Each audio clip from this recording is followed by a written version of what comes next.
आज एप्रिल 2 तारिख बुधवार सकाळ 8टा समय लेफ्रीपड़ा ब्लॉक अंतर्गत सरकारी उच्च विद्यालय सर्गीपाली रे खड़ी छुआ और प्रवेश उत्सव अनुष्ठित हो जाइछि।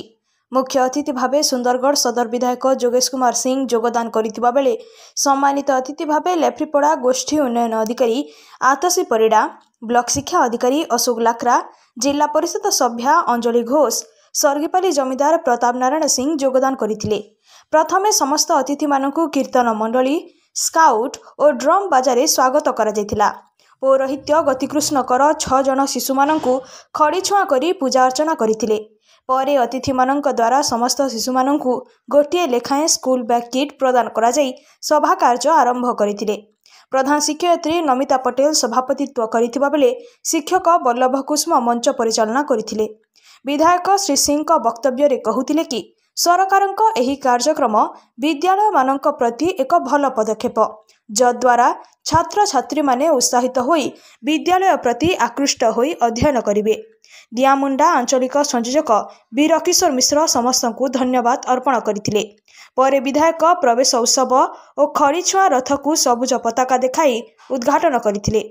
गोष्ठी शिक्षा अधिकारी निर्देश क्रमे लेफ्रीपड़ा ब्लॉक अन्यान्य विद्यालय को रथटी जाइथिला। उक्त कार्यक्रम रे विद्यालय समस्त शिक्षक शिक्षयित्री कर्मचारी और अभिभावक सहयोग करथिले। Bureau report Gangpur live.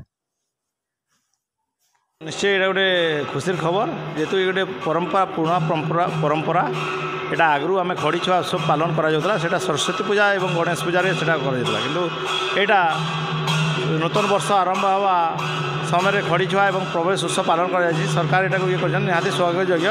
आ शिक्षा उन्नति हेले देशर उन्नति हो, राज्यर उन्नति हो।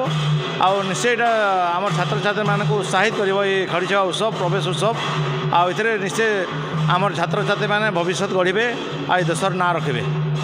उत्सव एवं खड़ी छुआ आम ये करुँ आरंभ करा शुभारंभ ता सहित आमर ये सचेतनता रथ भी बाहर आम सर्गीपाली हाईस्कल रू यहाँ गोटे आम सचेतना जनवा चाहूँ कि आमर जो नुआ NEP 2020 जो आमर शिशु बाटिका एवं प्रथम श्रेणी जो आम शुभारंभ करूटा आम सचेतना करने को चाहूँ कि आम समस्त अभिभावक शिक्षक शिक्षयित्री आम भल भाव आम पिला आम विद्यालय को स्वागत जनाऊँ और पाठ पढ़ारे आम निश्चय आम साहाय्य कर विद्यालय।